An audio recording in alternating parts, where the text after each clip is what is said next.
Assalamualaikum semuanya. Semoga kalian semua dalam keadaan sehat dan dilancarkan rezekinya. Amin ya robbal alamin. Dendam Abu Jahil kepada Abu Nawas seakan tidak pernah padam. Ia selalu saja mencari cara untuk dapat mencelakainya. Akan tetapi karena akal cerdiknya, malah Abu Jahil yang mendapatkan sial. Hingga pada suatu ketika rencana Abu Jahil membuahkan hasil. Berkat fitnah yang ia sebarkan, Abu Nawas dihukum mati oleh Baginda Raja. Kisah ini berawal ketika Abu Nawas hendak mencari kayu di hutan. Saat dirinya melewati sebuah kebun, ia melihat ada seseorang yang sedang naik di atas pohon kurma. Naasnya, lelaki itu terpeleset dan jatuh dengan posisi kepala di bawah. Ia pun seketika meninggal di tempat dengan darah bercucuran yang keluar dari kepalanya. Abu Nawas yang kebetulan ada di situ segera berusaha untuk menolongnya. Ia tak menghiraukan meskipun baju dan tangannya jadi basah oleh darah yang keluar dari kepala orang itu. Di saat yang bersamaan, Abu Jahil dan kawan-kawannya juga melintas di tempat tersebut. Melihat Abu Nawas berlumuran darah, Abu Jahil langsung berteriak, "Lihat, Abu Nawas telah membunuh orang!" Teriakan Abu Jahil ini juga diikuti oleh teriakan beberapa kawannya. Tentu saja, Abu Nawas menjadi kaget. Apalagi ketika para warga telah ikut-ikutan terprovokasi Abu Jahil. Mereka lalu mengejar Abu Nawas dengan membawa pedang dan kayu di tangannya. Melihat itu, Abu Nawas pun memilih untuk menyelamatkan diri. Ia berlari sekencang-kencangnya. Akhirnya Abu Nawas bisa selamat dari kejaran Abu Jahil dan para warga. Sementara Abu Jahil yang merasa kecewa mencoba menghasut orang-orang. "Ayo kita laporkan kepada raja bahwa Abu Nawas telah membunuh orang, biar dia dihukum mati," kata Abu Jahil. Kemudian Abu Jahil mengajak para warga untuk mendatangi istana kerajaan. Setibanya di sana, di hadapan Baginda Raja, Abu Jahil berkata, "Paduka yang mulia, Abu Nawas harus ditangkap. Dia telah membunuh orang." Sontak Baginda Raja terkejut mendengarnya. "Kau jangan main-main Abu Jahil. Ini tuduhan yang serius," balas Baginda Raja. "Ampun Paduka yang mulia, hamba tidak main-main. Kami semua di sini yang jadi saksinya," ujar Abu Jahil. "Benarkah? Siapa saja saksinya?" tanya Baginda Raja. Kemudian satu persatu kawan Abu Jahil mulai buka suara yang diikuti oleh para warga. "Saya Paduka saksinya, saya juga Paduka." Begitulah yang diucapkan kawan-kawan Abu Jahil beserta para warga. "Baiklah, karena saksinya banyak, akan aku perintahkan para prajurit untuk segera menangkap Abu Nawas," kata Baginda Raja. Tak butuh waktu lama, Abu Nawas pun berhasil ditangkap. Ia lalu segera dibawa ke istana dan dihadapkan kepada Baginda Raja. "Wahai Abu Nawas, apa benar kau telah membunuh orang?" tanya Baginda Raja.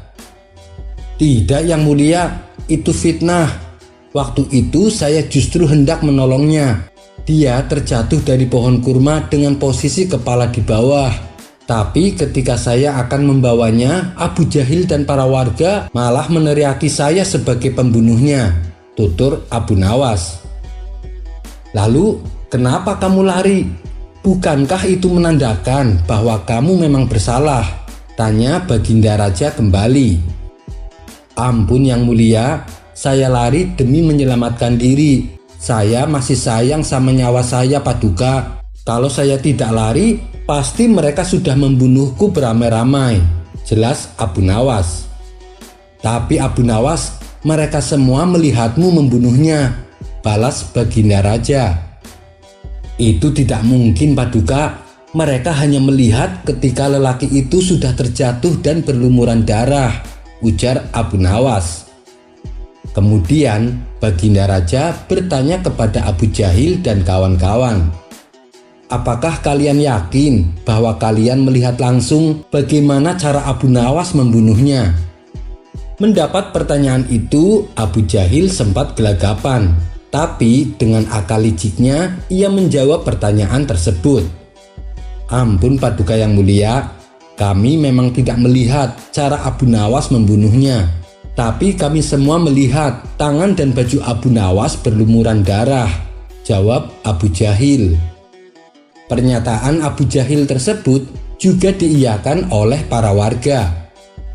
Dari keterangan-keterangan yang disampaikan oleh kedua belah pihak, Baginda Raja dapat menyimpulkan bahwa Abu Nawas hanya difitnah.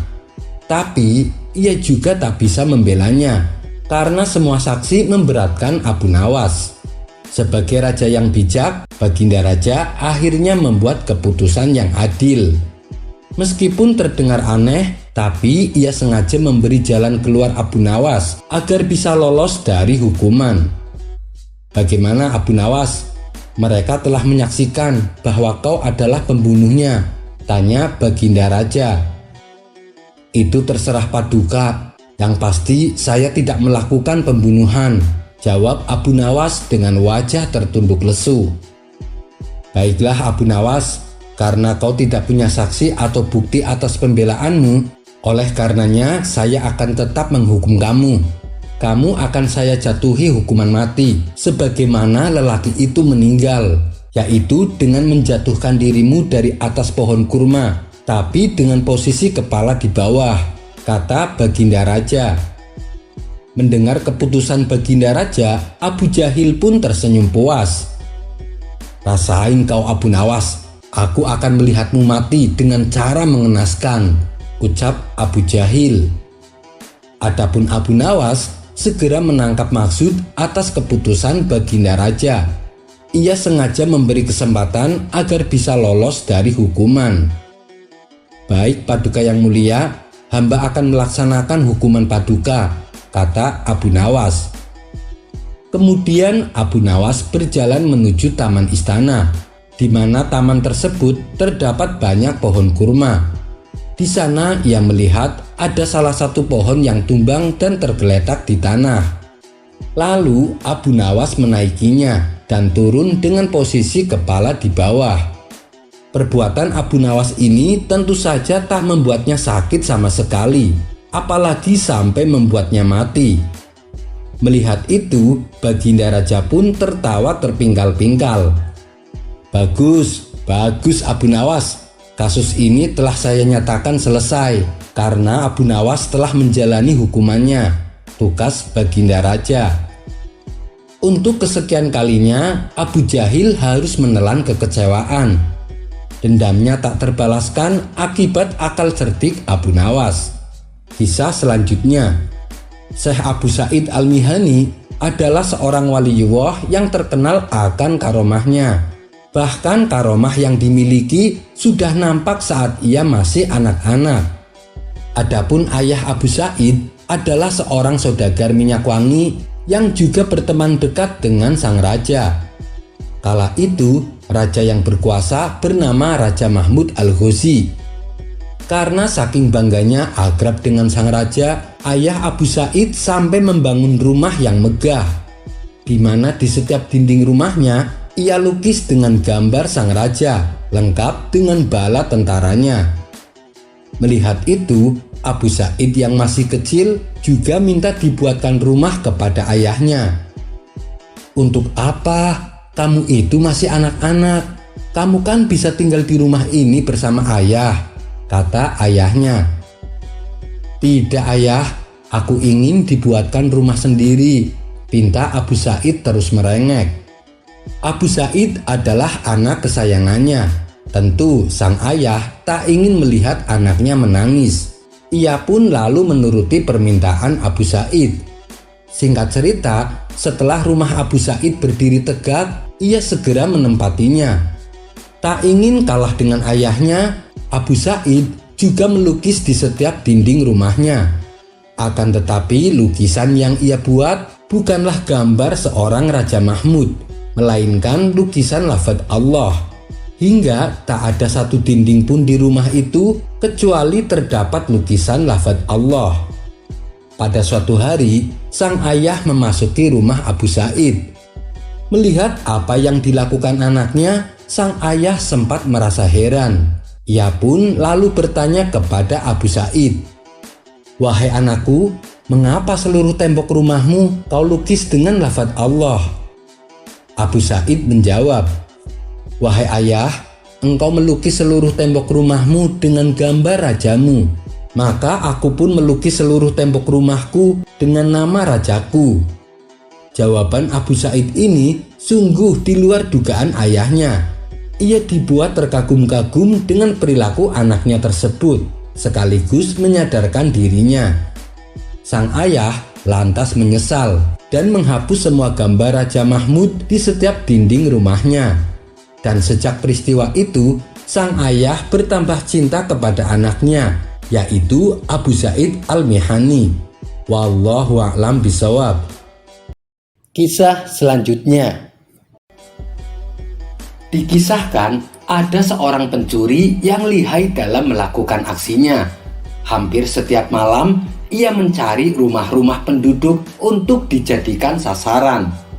Hingga pada suatu malam ia mendapati sebuah rumah yang terlihat kosong.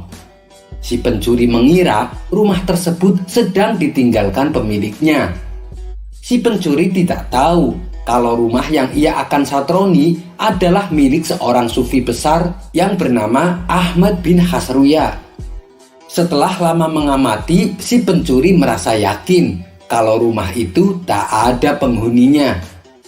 Begitu situasi dirasa aman, ia langsung mencongkel pintu dan memasuki rumah tersebut. Ketika sudah masuk ke dalam, ia berusaha mencari barang berharga yang ada di dalam rumah. Namun betapa kecewanya si pencuri karena ia tidak memperoleh barang apapun. Akhirnya dengan perasaan dongkol, ia memutuskan untuk keluar dari rumah sang sufi. Saat ia hendak melangkah keluar, tiba-tiba ia mendengar suara seseorang memanggilnya. Tentu saja si pencuri merasa kaget dan panik. "Wahai anak muda, ambillah ember dan ambil air dari sumur. Terus berwudulah engkau dan kemudian dirikanlah sholat. Ingat, kalau ada sesuatu nanti akan kuberikan kepadamu. Jangan sampai engkau pulang dengan tangan hampa," kata sang sufi. Si pencuri pun terpaksa menuruti apa yang diperintahkan kepadanya. Ia mengira kalau tidak menuruti perintah tersebut, si pemilik rumah akan berteriak sehingga orang-orang berdatangan untuk menangkapnya. Dan ini tentu akan membuat dirinya dihukum penjara untuk waktu yang lama. Si pencuri kemudian sholat semalaman hingga waktu menjelang pagi. Di saat itulah ada kejadian aneh. Tiba-tiba ada seseorang datang mengetuk pintu rumah sang sufi. Tamu tersebut membawa kantong berisi 100 dinar dan menyerahkannya kepada sang sufi. Tamu itu lalu pergi begitu saja. Kemudian sang sufi menghampiri si pencuri yang tengah duduk di atas sajadahnya. "Wahai anak muda, bawalah ini sebagai hadiah sholat malammu," kata sang sufi. Sontak si pencuri kaget dibuatnya. Tubuhnya mendadak lemas dan gemetaran. Dengan berurai air mata, si pencuri berkata, "Tuan, aku memang telah salah jalan selama ini. Baru semalam saja aku bekerja untuk Tuhan, tak disangka Dia telah memberikan hadiah sebanyak ini," ucap si pencuri menyesali perbuatannya. Kemudian si pencuri itu bertobat dan kembali kepada jalan yang benar. Si pencuri menolak mengambil uang tersebut. Ia lebih memilih untuk menjadi murid sang sufi Ahmad bin Hasruya. Kisah selanjutnya. Ada-ada saja tingkah Abu Nawas yang membuat Baginda Raja terkecoh. Sudah berulang kali Baginda Raja mencoba memberi hukuman kepada Abu Nawas. Tapi karena akal certiknya, Abu Nawas selalu berhasil lolos dan selamat. Bahkan sayembara yang paling ekstrim pun dengan mudahnya diakali oleh Abu Nawas. Sayembara tersebut adalah Abu Nawas dikubur hidup-hidup. Bagaimanakah ini bisa terjadi? Dan cara apa yang Abu Nawas gunakan sehingga ia bisa selamat? Berikut kisah selengkapnya. Suatu hari, saat Baginda Raja pergi ke negeri tetangga, ia disambut dengan hangat oleh raja di sana. Baginda Raja juga disuguhi beberapa hiburan yang membuat Baginda Raja senang. Di antara hiburan yang bikin Baginda penasaran adalah pertunjukan sulap, di mana seorang pesulap dikubur hidup-hidup namun bisa lolos dan selamat. Dan tiba-tiba si pesulap sudah berada di tempat lain. Baginda Raja pun berdecak kagum memuji kehebatan sang pesulap. Beberapa hari kemudian, pulanglah Baginda Raja kembali ke istananya. Ia lalu bercerita kepada para punggawa istana tentang pertunjukan sulap yang luar biasa. "Memangnya sulap apa, Paduka?" tanya salah satu menterinya. "Ada seorang pesulap dikubur hidup-hidup, tapi anehnya ia bisa selamat. Dan tahu-tahu si pesulap sudah berada di tempat lain," terang Baginda Raja. Mendengar hal itu, para menteri istana hanya bisa geleng-geleng kepala. Mereka takjub akan kehebatan si pesulap. "Kira-kira di negeri kita adakah seorang pesulap yang bisa melakukannya?" tanya Baginda Raja. "Kami tidak yakin ada yang bisa, Paduka. Tapi apa salahnya kalau dicoba? Undang semua pesulap dan Paduka tanyai mereka satu persatu," jawab sang menteri. Atas usulan menterinya, Baginda Raja lalu mengundang semua pesulap yang ada di kota Baghdad. Setelah semua pesulap sudah berkumpul di istana, satu persatu ditanya oleh Baginda Raja. "Aku ingin ada sebuah pertunjukan sulap di mana ada seorang dikubur hidup-hidup tapi bisa selamat. Apakah kau sanggup melakukannya?" Mendengar permintaan rajanya, si pesulap pertama mendadak ketakutan. "Ampun Paduka yang mulia, hamba tidak bisa melakukannya. Itu sangat berbahaya. Sekali lagi hamba mohon maaf Paduka. Tolong jangan hukum hamba," pinta pesulap pertama.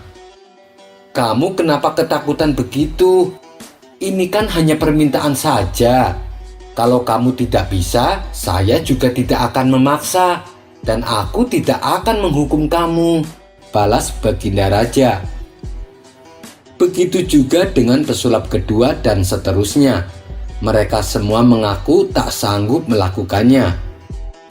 "Sayang sekali, kalian semua tidak ada yang mampu.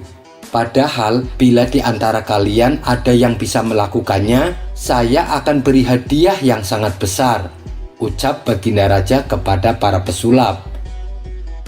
Meski diiming-imingi hadiah menggiurkan, semua pesulap yang hadir masih saja tak ada yang berani.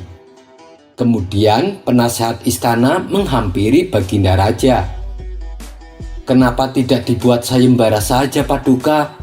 Barangkali salah satu rakyat Paduka ada yang bisa melakukannya," saran penasehat istana. "Benar juga katamu.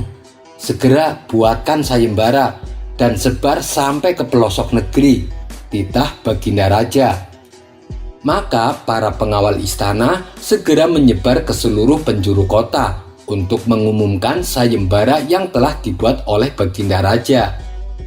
Barang siapa yang berani dikubur hidup-hidup dan bisa selamat, maka akan diberi hadiah 1000 dinar. Begitulah isi sayembara yang disampaikan kepada masyarakat. "Ini sayembara gila, mana ada yang berani? Hadiah tidak didapatkan, malah nyawa yang menghilang," celetuk salah satu warga. Sementara Baginda Raja yang tengah berada di istana masih menunggu seseorang yang sanggup mengikuti sayembara.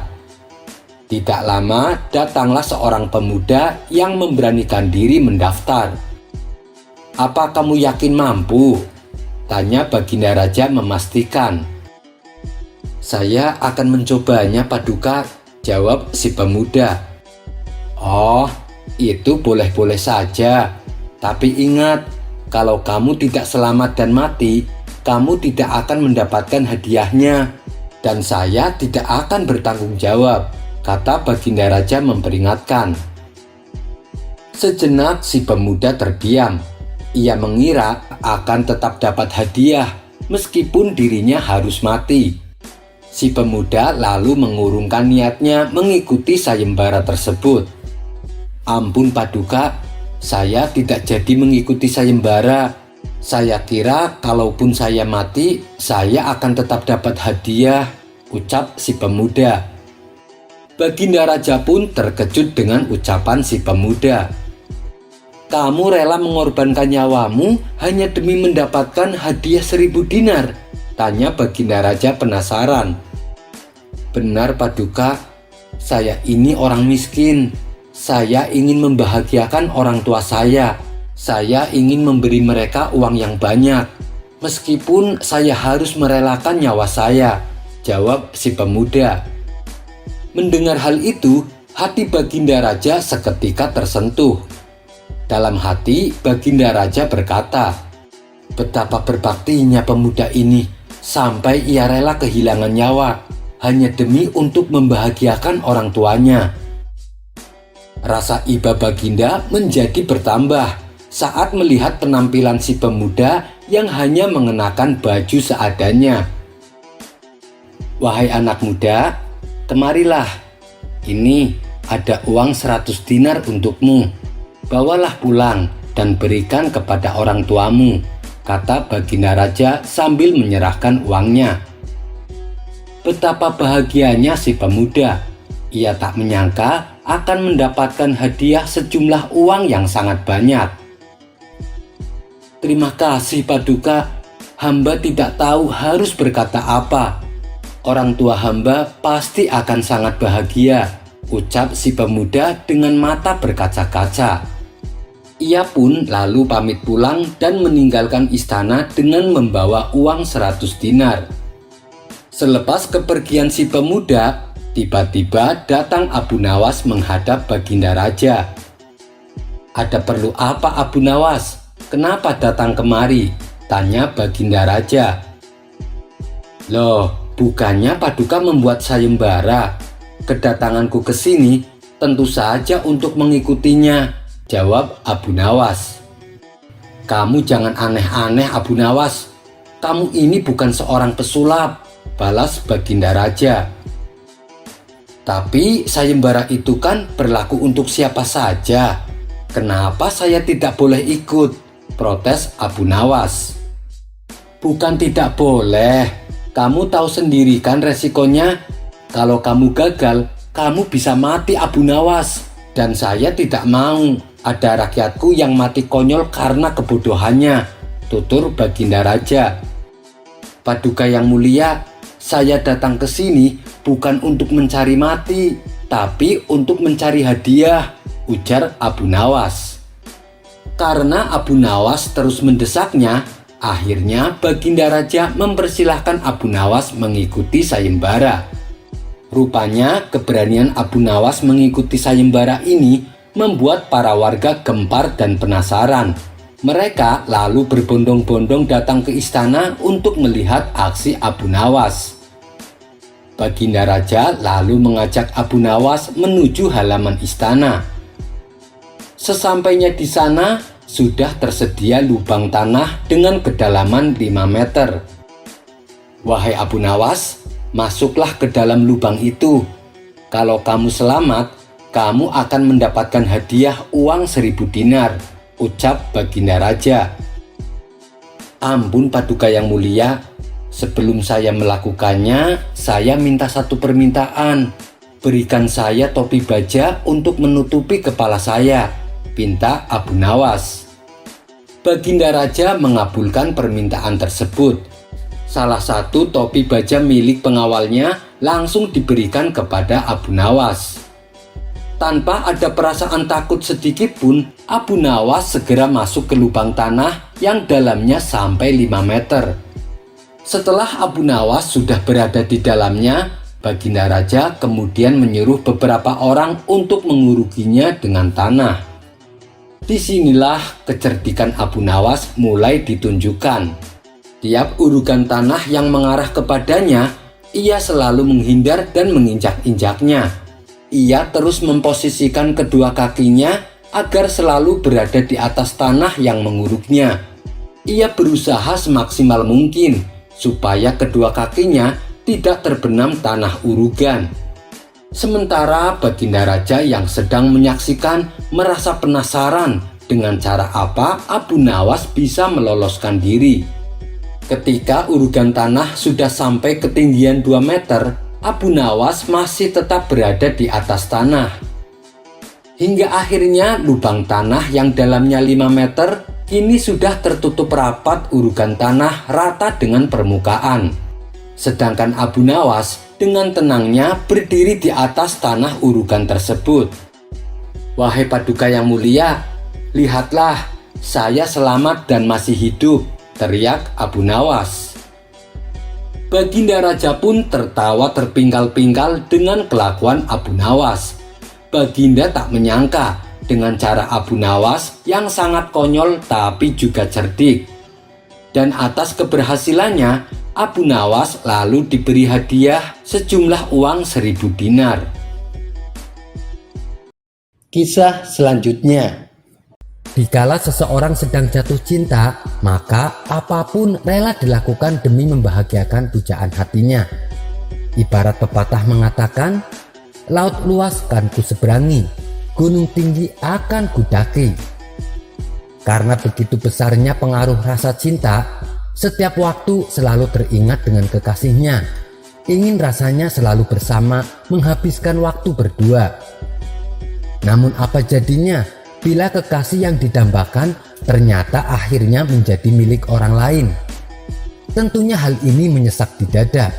Hatinya hancur tak terkira, menyisakan goresan luka hati yang sulit disembuhkan. Seperti yang menimpa pada pemuda ini. Sebut saja namanya Hasim. Suatu hari, Hasim yang sedang patah hati berjalan lunglai di salah satu lorong perkampungan. Perempuan yang diidam-idamkan sejak dulu memilih orang lain untuk menjadi pasangan hidup. Baginya sulit melupakan sang mantan karena sudah bertahun-tahun menjalin hubungan, namun takdir berkata lain terhadap hubungan mereka.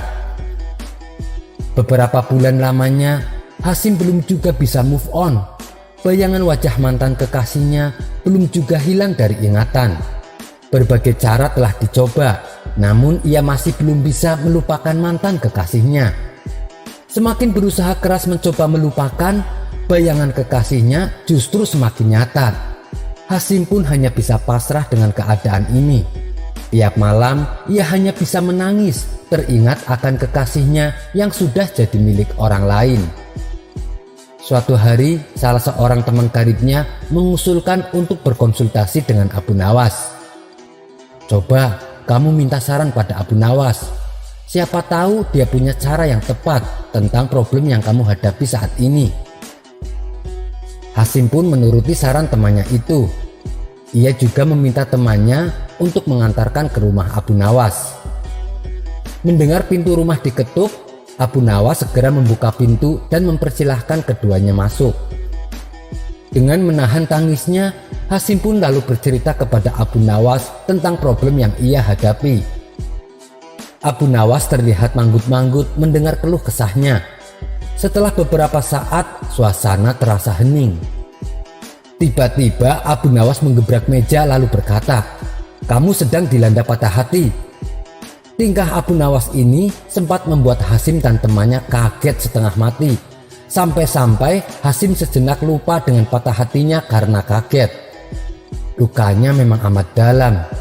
Tapi tenang saja, selepas keluar dari rumah ini, dengan cepat kamu pasti melupakannya, ujar Abu Nawas.